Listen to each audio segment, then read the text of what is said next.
mysterious ruin in southern Africa rises out of the highland plains. These walls have been empty for centuries and were considered old before the first European settlers arrived here. The African people who lived around the ruins, the Shona, called them Great Zimbabwe, or stone houses, but they offered few clues to what happened to the people who lived here. In the 1800s, European colonists who first saw the structures did not believe that Africans could have built them. Instead, they thought the houses were the product of an ancient white civilization that disappeared thousands of years ago. Europeans admired African art, but they considered African science and technology to be inferior. They believed that Europeans were superior to Africans, who they thought were primitive and incapable of building complex structures. Zimbabwe was a problem for European scholars. If native Africans had built this complex of granite walls and towers, it was proof that they were not inferior after all. Europeans turned to a German geologist, Karl Mauch, for an explanation. Mauch tried to take credit for Zimbabwe away from native Africans and make European domination seem like a natural condition. Mauch was not the only one with a theory about Zimbabwe. Cecil Rhodes was a driving force behind the European colonization of southern Africa, and he was determined to prove the theory that Great Zimbabwe had been the capital of an ancient Phoenician colony.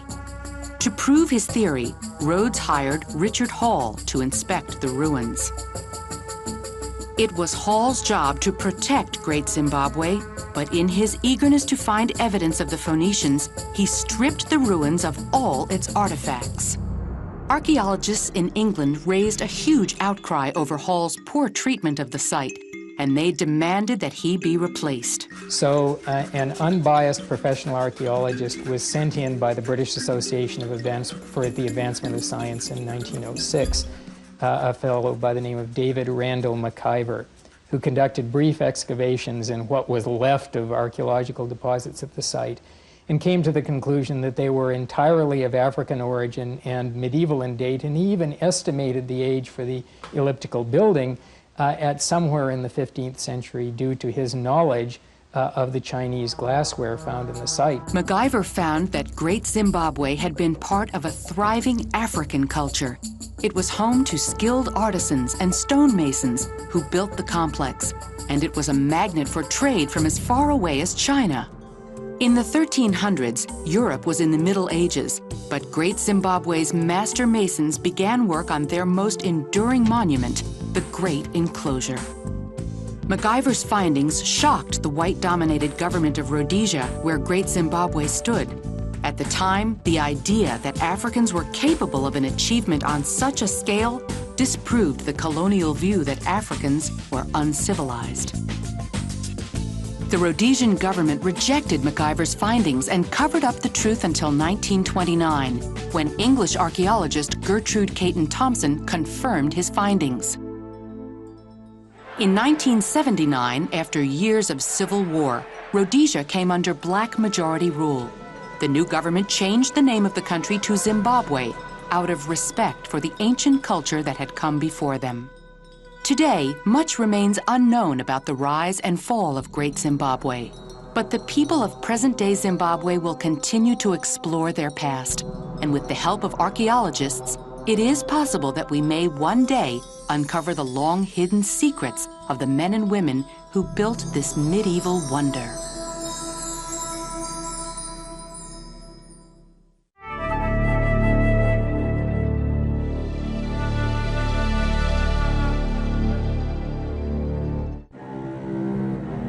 Europe in the year 1200 was a tough and dangerous place.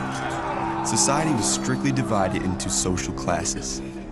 This system was called feudalism, and it governed the relationships between a lord or landowner and his servants.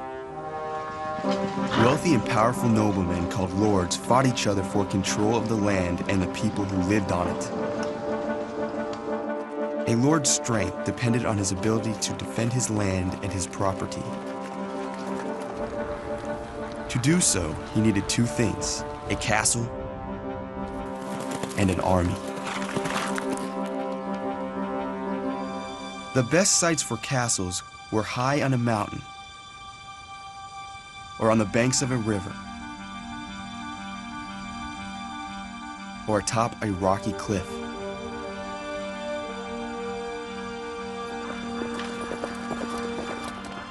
Attacking a castle built in one of these locations was difficult.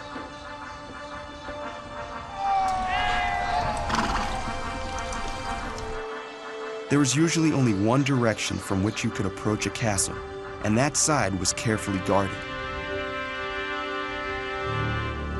For extra insurance against attackers, a trench with water, called a moat, might surround the castle.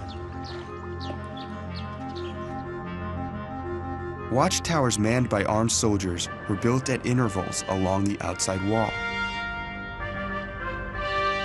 The stone walls ranged from 12 to 20 feet thick. Inside these defenses were the courtyard, some smaller buildings, and the Lord's castle, called a keep, because the noble and his family were kept there.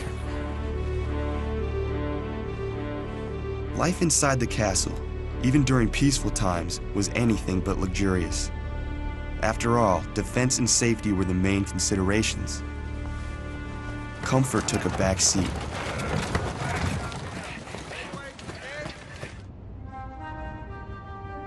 The building itself was cold and drafty.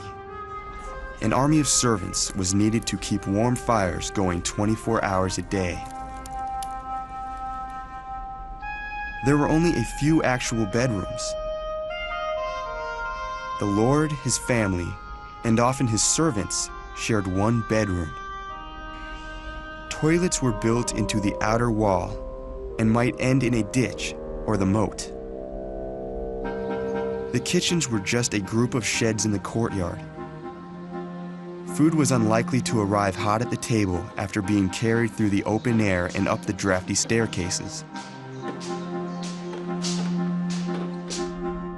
The center of activity in the castle was the Great Hall, a large open room where family and guests gathered to conduct business or eat and relax.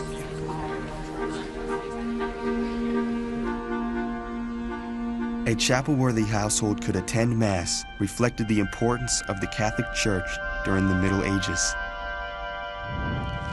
Feudalism influenced every aspect of life in the Middle Ages. Under feudalism, the noblemen who owned the land owned the common people, called peasants, who lived on the land. The noblemen made all the laws and settled disputes, usually in the castle's Great Hall. Peasants worked the land for the Lord, and in return were allowed to keep a little food for themselves. They also received the protection of their Lord's army.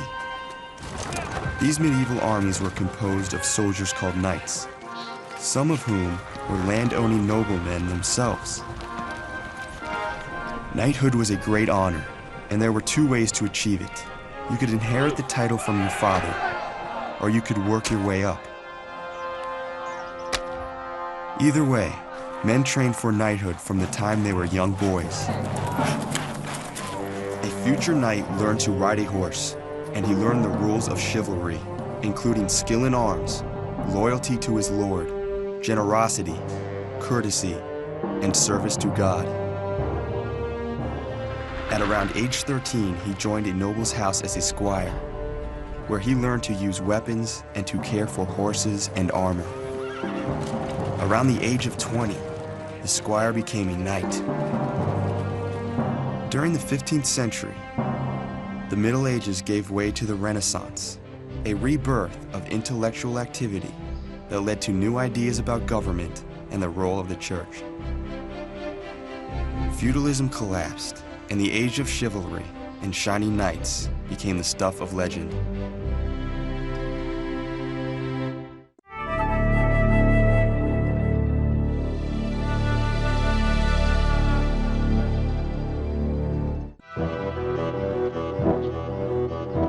The Middle Ages began when the Western Roman Empire fell in the 5th century.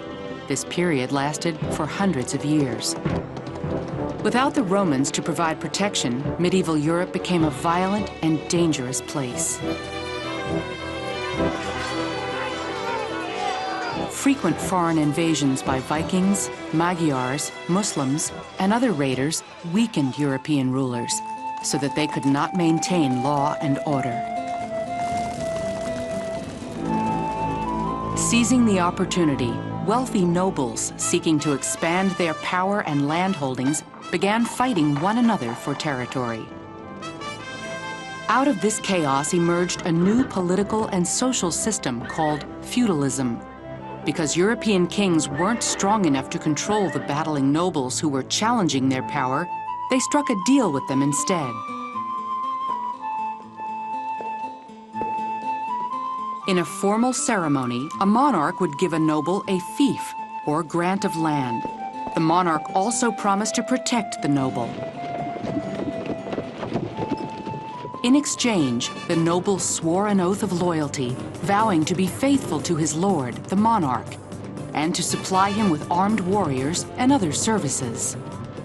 Through this feudal contract, the noble became the vassal of a king or queen. The monarch's vassals became lords themselves by subdividing their fiefs and acquiring vassals of their own. Like their overlords, these lesser nobles had to publicly promise their loyalty and support in return for land and protection. Often the same man was both lord and vassal, lord to a less powerful noble below him, and vassal to a more powerful noble above him. Feudal society had a strict social order. The monarch was at the top. Directly below him were the upper nobility. Even though they were below the king, it was these local lords who controlled most people's lives. The social hierarchy continued down through the rest of society. Just under the nobility were the knights, mounted warriors who did battle for their lords. Nobles also sometimes hired men-at-arms, soldiers who had the same equipment as knights, but not their social standing. The peasants were at the bottom of the social order. They were generally poor, uneducated laborers who lived and worked on the land owned by the nobles. The peasants were the economic backbone of society, growing the crops and producing the other goods that everyone needed. The peasants were considered part of the land they lived on. When a noble received a fief of land, he received the peasants who lived on it too. Peasants couldn't leave the land without the lord's permission, and they had to obey the lord's laws. They also had to work for the lord, farming his lands and giving him regular payments of what they produced. In return, the peasants were allowed to farm some of the lord's land for themselves. Perhaps more important during this chaotic period, they enjoyed the stability and protection of the lord's laws and his armies. These were big benefits during the Middle Ages, when competing lords, bandits, and raiders from outside Europe were a serious threat. A main source of protection during the Middle Ages was a castle. An army that was barricaded inside a castle was incredibly difficult to defeat. And nobles safe inside their castles were able to build up their armies and expand their power. But the castles were more than just strongholds for the nobility. They also protected the entire community. During times of trouble, the local peasants gathered for safety inside the castle walls and often helped to defend the castle. Under feudalism, the overlords, lesser lords, knights, and peasants all depended on one another for survival. Life may not have been easy for most people, but feudalism turned chaos into order and offered stability during a violent and uncertain age.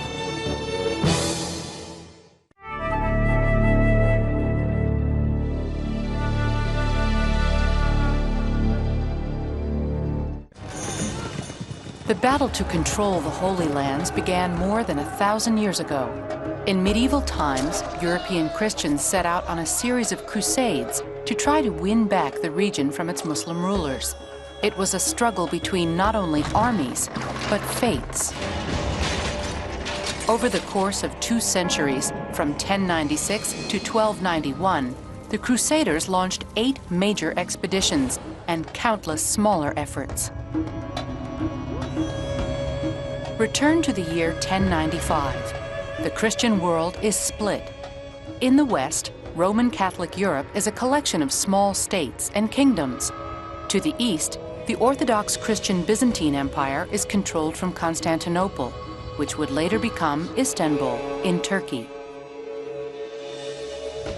In the Middle East, Accra is a lively Muslim city on the coast of modern-day Israel. Accra is the gateway to the Holy Land. Just to the south lies Jerusalem, a city sacred to Muslims, Christians, and Jews. In a speech in France, Pope Urban II tries to unite Eastern and Western Christians by calling for them to unite to liberate the Holy Land. The speech ignites religious fervor across Europe. From princes to peasants, tens of thousands take up the cross, as going on crusade is called. The First Crusade is kind of a hodgepodge. It's not a fancy military enterprise. A lot of people and a lot of common people become involved. It's a great popular movement. The main armies of the First Crusade finally reached Jerusalem in 1099, nearly 4 years after Urban issued his call to arms. The city's perimeters are impressive. Fortified walls surround Jerusalem, but the Crusader engineers find a weak spot, not in the walls, but in the landscape. This is actually the spot where the Crusaders breached the walls of the old city. It was a spot that throughout history has been used because this is the flattest area in Jerusalem. In the northern part of the city right here, that's where Jerusalem can only be defeated. July 7th, the battle for Jerusalem begins. Jerusalem falls to the Crusaders 8 days later. The Christians overwhelm the city's defenders. The battle becomes a massacre. Historians estimate that between 10,000 and 20,000 Muslims are killed. The Crusaders also burn a synagogue filled with Jews who had sought sanctuary inside. It was seen as barbaric, uncalled for, and it created a great demand for revenge and retaliatory action. For more than 80 years, the Christians managed to keep a weak hold on the Holy Land. Then a warrior steps forward to conquer and unify much of the Muslim Middle East. His name is Saladin. There is no modern political leader you can compare to Salahuddin. Here you have a man who was a convinced, pious Muslim, but he was also a realistic ruler. He was not a naive innocent. He was not a saint. By and large, there's no denying that Saladin he's a hero. Christian and Muslim armies meet again at the Battle of Hattin, near Accra. This time, Muslim archers give Saladin the advantage. The entire Crusader force is killed or taken prisoner. Hattin is important because this is where Salahuddin establishes himself as a military genius. It is Hattin and the fall of Hattin that really opens up and turns round the Crusades. After Saladin's decisive victory at Hattin, he takes back the port city of Accra. 3 months later, in 1188, the Muslims win the ultimate prize, Jerusalem. Saladin enters Jerusalem in triumph. He takes control of the holiest Christian shrine in Jerusalem, the Church of the Holy Sepulchre. Instead of destroying the church, Saladin opens its doors to Christian pilgrims, many of them members of competing religious groups. To prevent one Christian faction from shutting out the other, Saladin places the keys of the church in the hands of 2 Muslim families. Their descendants remain the gatekeepers of the church to this day. Saladin's generosity fails to impress the European rulers, who declare another crusade with a new leader. Richard de Lionheart was a war lover. He was the greatest warrior of his time, a great athlete. June 7th, 1191, a 34-year-old English king sets foot in the Holy Land at the port city of Accra. Pulling Accra apart brick by brick will take too long. To conquer the fort, Richard's army needs a shortcut. The solution? portable attack platforms called siege towers. Rolled up to the enemy wall, the soldiers climbed stairways to the top of Acre's walls. July 12, 1191. Little more than a month after Richard's arrival, the city of Acre falls to the Crusaders. Richard and Saladin never do meet in person, but on September 2nd, 1192, the two great warriors make peace. The terms: Acre stays a Christian stronghold. Jerusalem remains in Muslim hands, but Saladin guarantees safe passage for pilgrims of all faiths to the Holy City. The religious access to Jerusalem forged by Richard and Saladin outlives them both. Over the next 100 years, several attempts to retake Jerusalem fail. Instead, Muslim forces have slowly won back much of the region. By summer 1290, Acre remains the last major Christian foothold in the Holy Land. Here, Europeans trade goods and ideas freely with the Muslims. But the dialogue soon breaks down as Muslim and Christian leaders renew their power struggle. By this time, most Europeans have lost their taste for crusading. Acre's Christian defenders are no match for the Muslim army. Never again do the Crusaders control a part of the Holy Lands. The fall of Acre in 1291 was a key event. It was the end of the story. It was the last major enclave to fall. The Crusades left an estimated 1 million people dead. While they did open a dialogue between Christians and Muslims, the repercussions of those long-ago battles are still being felt today.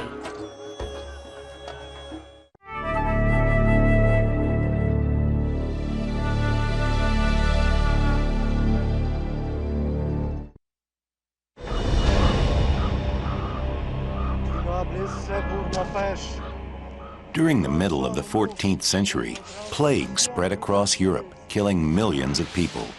It is estimated that more than 25 million died during the first outbreak, which lasted from about 1347 to 1353. The Black Death, as it was later named, was so devastating that many thought it would destroy the world. Nos âmes se trouvent dans des mouchoirs de la mort. A major cause of the disaster was rats. Rats were everywhere in the Middle Ages, even in the homes of the rich and powerful. They were so common that most people paid them little attention. But rats carried a deadly bacteria in their blood, a bacteria that would kill 1 out of every 3 to 4 people in Europe. But how did the bacteria spread from rats to humans? The fleas suck blood from their hosts, and that's really how the plague was spread. The flea would go from the rats to the humans and back again. That very action spread the plague even more rapidly as it deposited bacteria. These tiny creatures, pound for pound, must be one of those deadly animals on the planet. Fleas live on the bodies of animals like rats and feed on their blood. Adult fleas can jump up to 200 times their own length in search of fresh blood. When infected insects make the jump from rats to humans, they carry the plague with them. Once people are infected, they infect others very quickly. Plague had broken out before in East Asia and had gradually spread westward to Europe and North Africa, but had subsided after killing large numbers of people. However, one strain of the disease survived in Mongolia. In the 1200s, Mongol armies conquered city after city in Asia. As they moved across the land, they brought the plague with them from Mongolia to China, and then to the wealthy Black Sea trading city of Kaffa. The Mongols attacked Kaffa in 1347. They fought fiercely, but no matter how hard they tried, they couldn't capture the walled city. Finally, the Mongols thought of a plan. In a primitive form of biological warfare, the Mongols took the bodies of soldiers who had died from the plague and catapulted them over Kaffa's walls.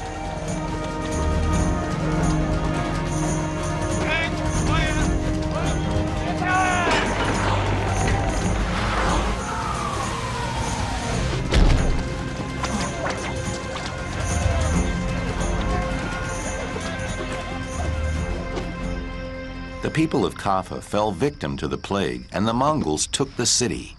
But before they did, a small group of Italian sailors escaped. They fled Kaffa and sailed back to Europe under cover of night.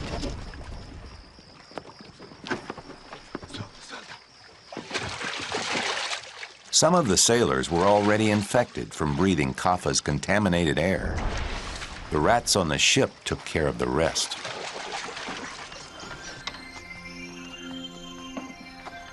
Plague-infested ships like the one from Kaffa carried the Black Death to Mediterranean ports.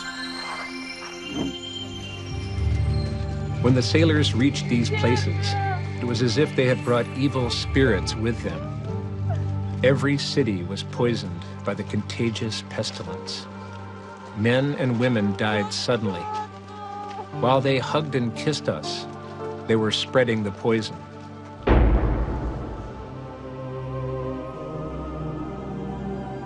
The Black Death struck with stunning speed. Within hours, victims developed large, swollen black spots on the skin of their armpits, necks, and thighs. Some gave off an intolerable stench. Others spit or vomited blood. Those who spit blood very rarely recovered.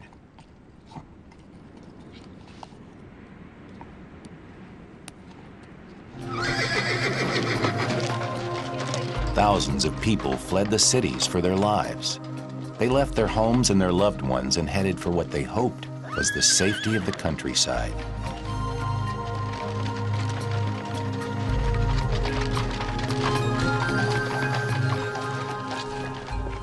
Many people realized that the spread of the disease had something to do with the movement of people and trade between countries. But leaders who might have taken action had other problems. The church was in upheaval, divided by spiritual crisis and scandal.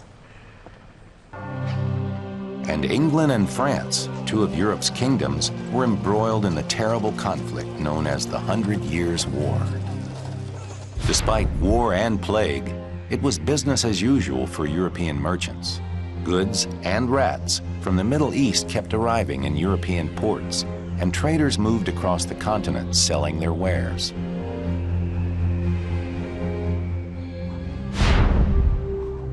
In late 1348, trade across the English Channel brought the Black Death to England. Soon the plague killed about a third of the people in London. Giant emergency burial sites, like this one at the Charterhouse Monastery, were created to handle the dead.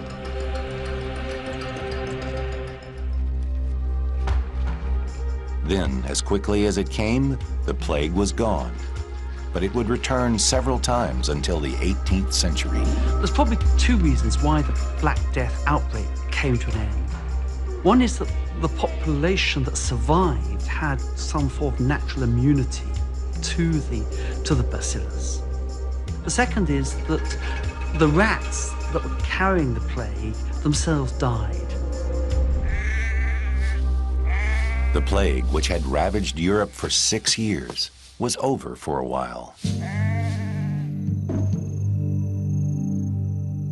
Gradually, Europeans rebuilt their countries and their lives, but memories of the Black Death still remained, and even today arouse fear and horror around the world.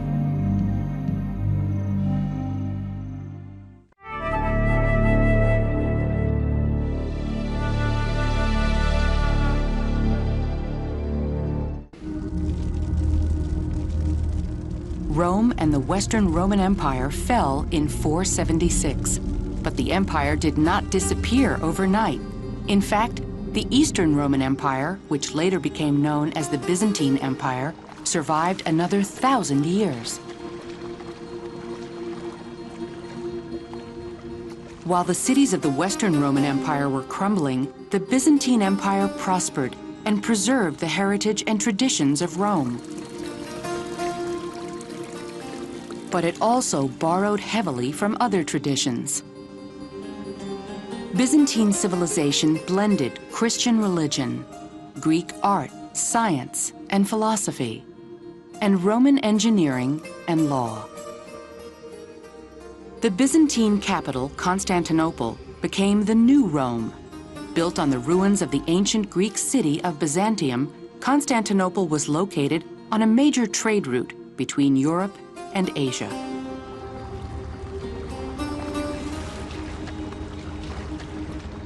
Besides developing into one of Europe's busiest marketplaces, it also became a melting pot where Eastern and Western cultures merged. One of the most striking examples of this cultural blending was Constantinople's church of Hagia Sophia. Rebuilt by the Emperor Justinian in the early 6th century, it combined Greek and Roman building techniques in a new and Eastern-inspired architectural style that quickly became the trademark of Byzantine architecture.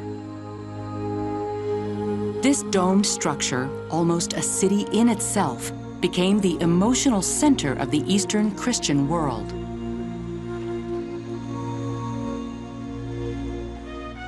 When the Western Roman Empire fell, Byzantium lost most of its European provinces. But by the year 555, new Byzantine armies had reconquered many of them. These conquests, along with trade with Africa, Asia, and Europe, made the Byzantine Empire rich in wealth and culture.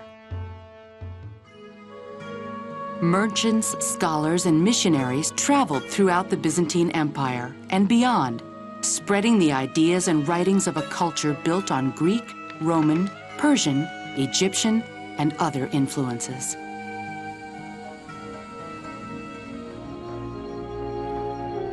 Perhaps the greatest influence of the Byzantines can be seen in Russia.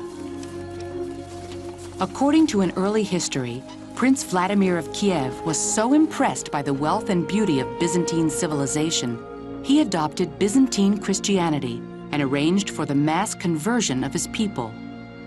Gradually, Russia absorbed not only the religion, but the institutions and culture of the Byzantines. These influences are still seen in the icons of Russian Orthodoxy and the onion-domed churches that dot the Russian landscape. But while Byzantine culture thrived and spread, the political and military power of the empire diminished. In the 7th century, the empire began to shrink, weakened by wars with its Persian, Islamic, Arab, and Slav neighbors. Contributing to this decline was a long-term economic conflict with Venice, a rival trading city in Italy. Venetian merchants and rulers wanted to dominate Mediterranean trade, and they hungered for the wealth of Constantinople. They saw their opportunity in the Crusades, a series of wars between Christians and Muslims over control of the Holy Land. The Venetians persuaded an army of crusaders to attack Constantinople and loot the city in 1204. Arriving on Venetian boats, the European knights stormed the city.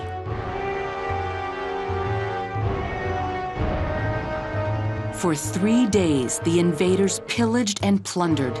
During the chaos, much of the accumulated art and treasure of centuries was destroyed.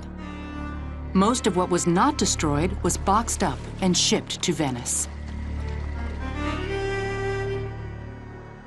The Byzantine Empire never fully recovered. Over the next 200 years, Constantinople continued to decline. Finally, the empire that had stretched from Spain to Syria was reduced to little more than the walled city-state of Constantinople.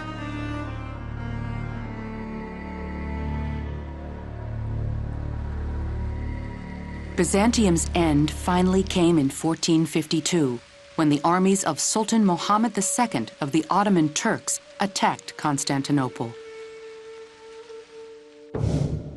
Once again, the city was plundered.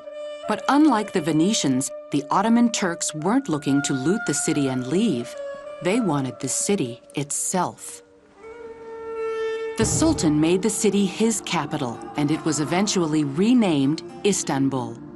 He also converted the great church of Hagia Sophia into a mosque. The city that had been the heart of Eastern Christendom for nearly a millennium became a major center of Muslim culture. With the victory of the Ottomans, the Byzantine Empire ended, but the Byzantine legacy remained and influenced generations to come. The Byzantine Empire had preserved the heritage of ancient Rome and mixed it with cultures of Asia. This Byzantine culture that blended traditions of East and West left an enduring influence that continues to this day.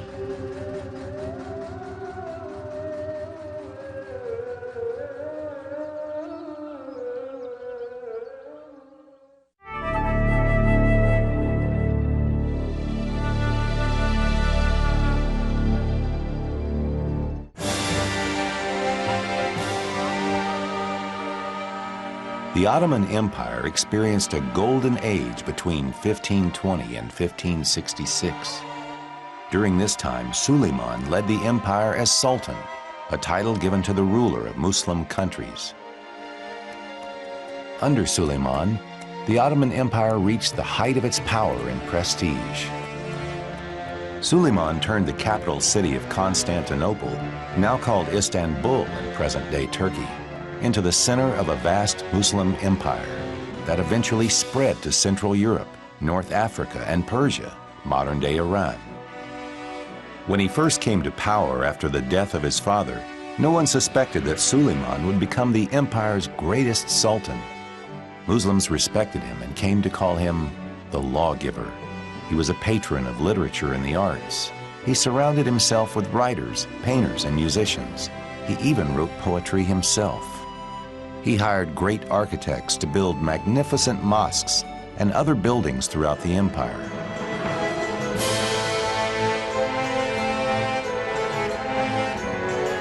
In pursuit of justice, he freed people who had been unjustly imprisoned and fired corrupt bureaucrats. Many people living in the empire were captured slaves. Suleiman allowed some to move up within the ranks of society and government based on their merit and abilities. In fact, his closest advisor, Ibrahim, was a former slave. These new opportunities made the slaves extremely loyal to Suleiman. Suleiman's army was strengthened by attacks on conquered Christians that required them to turn over their young sons to the government. These Christian children were then raised and trained to become Muslim soldiers. The best soldiers joined the ranks of the Janissaries, the elite force of Suleiman's army. Janissaries had to convert to Islam, follow strict rules, display high moral standards, and swear allegiance to the Sultan. Suleiman's army used new military technology that contributed to its success. Muskets provided greater firepower for foot soldiers, and their use of cannons gave the army a huge advantage over most enemies. The Ottoman Empire was a Muslim state, but the empire's diverse population also included Jews and Christians. Although he was a devout Muslim himself, Suleiman realized that forcing a new religion on the cultures he conquered could fuel rebellion. So unlike other rulers of the day, he allowed his conquered subjects to continue worshiping as they always had. As long as he had people's loyalty, they could keep their religion. Muslims called Suleiman the lawgiver because he revised Ottoman laws and improved the justice system. He even made new codes governing the markets and traders that helped turn the empire into the richest in the world. His laws, like those of other Muslim states, were based on the Sharia, the religious law of Islam. By 1540, Suleiman ruled half the civilized world and had the other half trying to buy him off. Suleiman's military victories and enlightened rule led Westerners to call him Suleiman the Magnificent. During his reign, Suleiman expanded the Ottoman Empire to include parts of Eastern Europe, the Middle East, and North Africa. But Suleiman's rule finally weakened and declined because he feared opposition from within his family and among his close advisors. One of Suleiman's wives, Roxolana, an ex-slave, wanted her own son to become Suleiman's heir. She convinced Suleiman that his eldest and most popular son had devised a plot to overthrow him.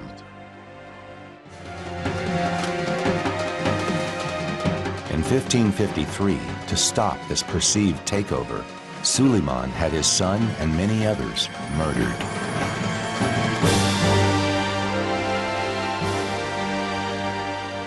Suleiman's rule never recovered from these ruthless actions. The poets he had supported so generously in the past now wrote about him with contempt. Perhaps racked with guilt, Suleiman turned to a life of private seclusion. In 1566, Suleiman, now an old man, led an assault on the Hungarian city of Szigetvar. The 72-year-old Suleiman would not live to see the battle's end. He died in his tent before his troops took the city. But Suleiman had succeeded in bringing prosperity to the Ottoman Empire. He expanded its territory, improved the government and legal systems, strengthened the military, supported the arts, promoted religious tolerance, improved the lives of slaves, and built great mosques and palaces throughout the empire. These achievements remain his greatest legacy.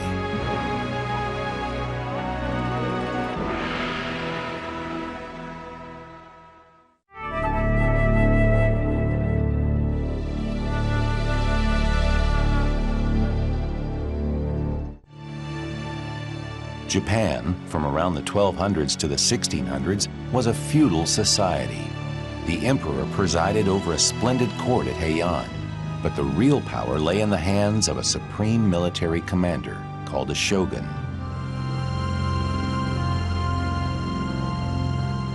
To expand his control, the shogun gave large parcels of land to lesser warlords called daimyo, in return for their agreement to support the shogun with their armies in times of need. The armies were composed of great warriors called samurai.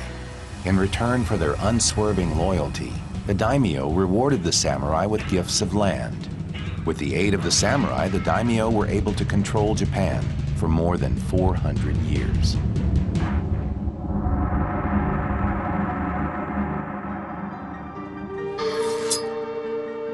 Samurai were known for their great skill with the sword. Their swords sliced swiftly and precisely, making the samurai a deadly opponent. Their extraordinary military prowess was based on extraordinary achievements in technology. The samurai sword had to be hard enough to hold a sharp edge and flexible enough to absorb blows without breaking.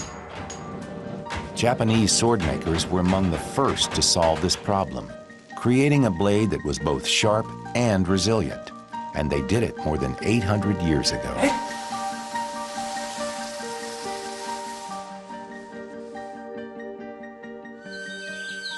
The samurai were known not only for the advanced technology of their swords, but also for their ability to use them. Samurai studied martial arts here at the Karshima Grand Shrine.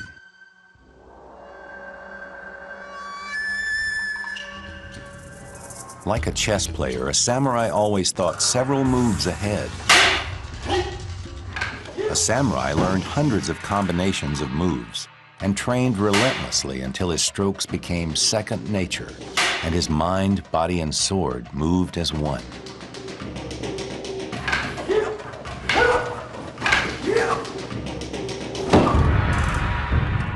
Hard, flexible swords weren't the samurai's only technological innovation. While Europeans made armor from metal, samurai used a flexible material woven from leather, iron, bamboo, and silk. 日本の鎧は非常に豪華にできてまして、戦いで用いるというよりも何か合戦場における装束というような趣があるものが日本の甲冑だと思います。These small plates made of tough rawhide were the building blocks of the armor. The armor maker cut holes for stitching and smoothed each plate before joining them together in a flexible panel.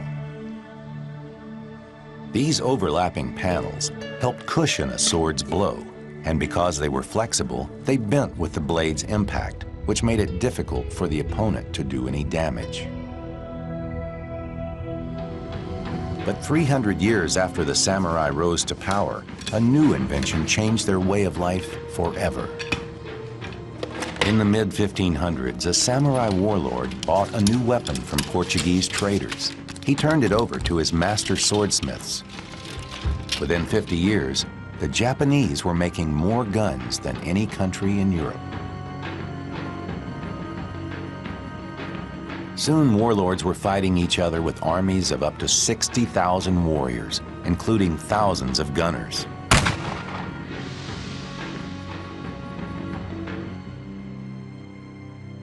To protect their masters against these new weapons, the samurai built large, strong castles throughout Japan. And none shows the brilliance of the samurai's master builders as clearly as Himeji Castle. Its complex system of multiple towers, moats, and walls was designed to confuse and trap invaders. Although many Japanese castles were destroyed in battle, the formidable Himeji was never once attacked, perhaps because no one who saw it could imagine it was possible to take. With the help of the gun, one warlord, Tokugawa Ieyasu, defeated all his rivals in the early 1600s. The Tokugawa shoguns brought an era of peace and stability to Japan. The age of samurai warfare was coming to an end.